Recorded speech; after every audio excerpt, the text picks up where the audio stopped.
Hey there, Billy Red Sack. Love your podcast. Love F is for Family. Can't wait for season 3. I wanted your advice on something. Here's the story. I got married about a year ago, and me and my lovely wife moved to L.A. right after the wedding because she had a great job opportunity. She had lived in L.A. a few years ago prior to meeting me, and when she was living here, she had a fling with some douchey private fitness trainer. Both of them viewed marriage as a stupid concept, and they made a pact that when they'll get married to other people, they'd meet up and fuck. I don't believe a fucking word of this. I don't believe a fucking word of this. This is too stupid. They made a pact when they'll get married to other people, they'd meet up and fuck. I mean, that definitely sounds like an LA conversation in a gym. I'll continue reading. So as soon as she changed her relationship status to married on Facebook, that guy sent her a bunch of messages, which were sexual and pretty much offered to take her up on the agreement and fuck. She didn't respond, but she did tell me about it, but I didn't lose my shit and remained calm. In the last few weeks, she told me she's looking for a way to get in shape, and she said that the douche had offered her private workout sessions in exchange for her help in his business. She's an accountant. She said that because private workout sessions are expensive and he's very good at what he does, this is a great opportunity that would save us some money. She said she made it clear to him that she's happily married and nothing is going to happen, and he understood completely. She asked me if it bothers me, and I, not wanting to look like the insecure, jealous type. Oh my God. You fucking, dude, I'm telling you, these fucking women are in guys' heads. All of this bullshit that you've seen on fucking TV, all of these fucking women fucking playing the victim all the time, all of this fucking coverage of just what guys do to women has now, every fucking guy has his balls in his fucking back pocket. And it's just like, well, I don't want to be the guy that fucking makes you uncomfortable. Okay, but would she fucking tolerate this from you? You don't want to look in. That's not being insecure, sir. That's common fucking sense. So he said, honestly, honey, I trust you. I want what's best for you. And tried actually to do that. My question is, do you think she's trustworthy? Possible, but that guy isn't. And that guy's just drawing her in because he wants to fuck her. She does have a history of cheating on her exes, but so do I. We've both been happily married and our sex life is great, but still the doubt and insecurity about this issue exists. Love to hear your take on this. Can't wait for the new hour special. Thanks, and go fuck yourself. Buddy, yeah, no. No fucking way. No fucking way. Work some extra hours. You know, I would actually be willing to believe that she's going over there thinking she's not going to do anything, but that guy's going to seduce her. That's what's going to happen. They already banged. They're already, physically like, the boundaries are not going to be there. And I'm telling you, that's not a good situation. And you're not insecure at all. And so what if you are? That's a legitimate feeling. That whole fucking thing. That's like those stupid fucking t-shirts. I saw this some woman was wearing this fucking t-shirt. I told you about that when I was back in the summertime. It said something like, a real man is excited by a strong woman. A boy is like, whatever, intimidated or something like that. It's just some, oh, I want to be considered a strong man. I want a cookie. I was reading that Rolling Stone where they had the actress that was played Wonder Woman. And I was all excited to read the article. And the first quote that they had, they said, are you a feminist? She goes, yes, I'm a feminist. Everyone should be a feminist, because if you're not a feminist, then you're a sexist, right? And I bursted out laughing, thinking well, it all depends on what your definition is. Yeah, that's what's funny about these Hollywood people out here. I swear to God, they sound just like the Fox News right people. They're the exact, there is zero tolerance. You think the way I do. If you do not, then you are this.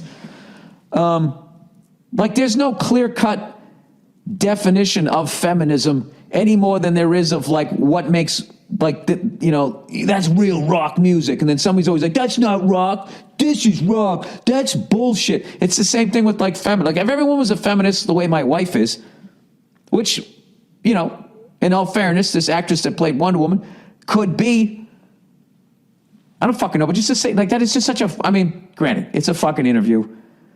They're trying to get people fucking worked up to read the fucking thing. Maybe it was taken out of context. Maybe she said other shit. But just the way that's presented, Rolling Stone is just fucking insufferable, though. It's just fucking insufferable. The way they handled Obama with, like, kid gloves, and if you're a fucking Republican, they stick your head in the fire. Now, I'm not saying they shouldn't stick these Republicans' head in the fire. I mean, they're the fucking, they're bought and paid for at that level, right? Am I nuts? And I also thought Obama was too, judging by the $69 million worth of tour dates he has coming up, giving speeches to all these fucking rich people. Guy just bought a $10 million fucking house.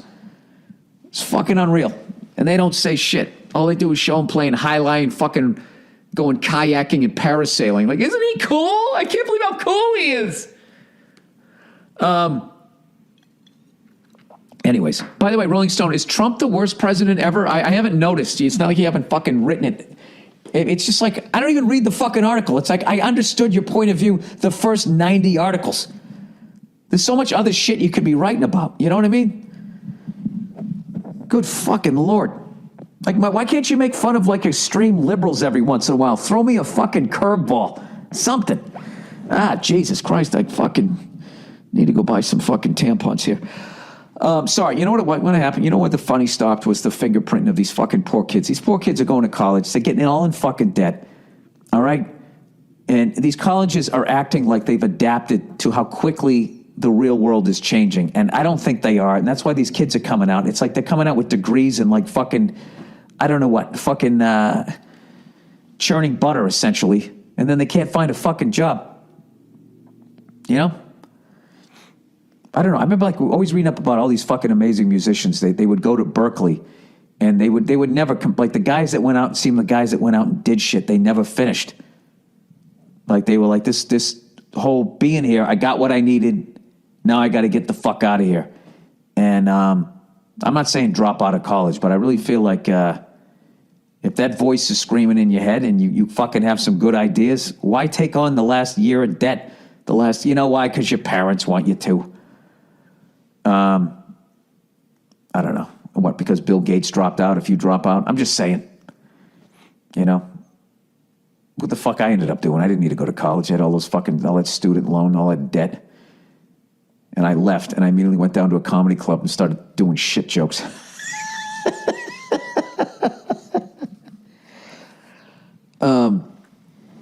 Anyways, we got to end on something positive here. Please go to that Stephen Adler, Ronnie James thing. I got to post that. The bowl for Ronnie James. What a fucking voice. What a great guy, too, man. I never met the guy, but like all his interviews, he couldn't have been more down to earth. Once again, it's going to be at PINZ, P-I-N-Z, Bowling Center, 12655 Ventura Boulevard. It's going to be a bunch of rock stars there, a bunch of comedians, all bowling, raising money for, I don't even know what is the cause here.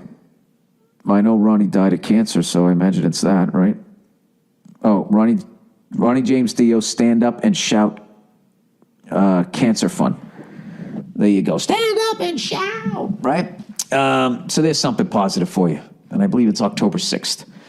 All right, I will be tweeting that out, and I am trying to get back onto Instagram. I haven't posted on Instagram in forever. I think I have to create an entirely new account because I keep saying I forgot my password. Please email it to me, and they haven't been able, or I haven't been able. I can't find the fucking thing.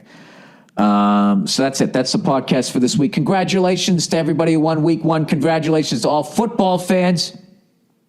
That is football season. My favorite fucking thing happened this weekend, by the way, when I was in the Alabama theater. There was this fucking guy in the front row, and he had the middle-aged dude, he had his cell phone on. This middle-aged guy, and I'm like, dude, are you recording the show? And he kind of was like, no. He goes, I'm looking at the scores because it was Saturday night. He wanted to see how the other SEC teams were doing. And I go, well, what are you watching? He was watching the Georgia game. I go, you're Alabama. What the fuck do you give a shit about Georgia for? He goes, they're in the SEC. I go, well, they're not going to catch you. They got that decent quarterback, though. I don't know. And the crowd kind of dies down, and this guy in the back goes, He says to the guy with the phone, he just goes, "Excuse me, sir, sir." He goes, "What did he say?" "Oh, fuck. I'm going to butcher the joke. Auburn, Clemson, whoever the fuck Auburn was playing. It was like I wasn't even there anymore. He just asked for a score. Oh, God. What a fucking great setup. It would have been such a killer story if I could have fucking remembered.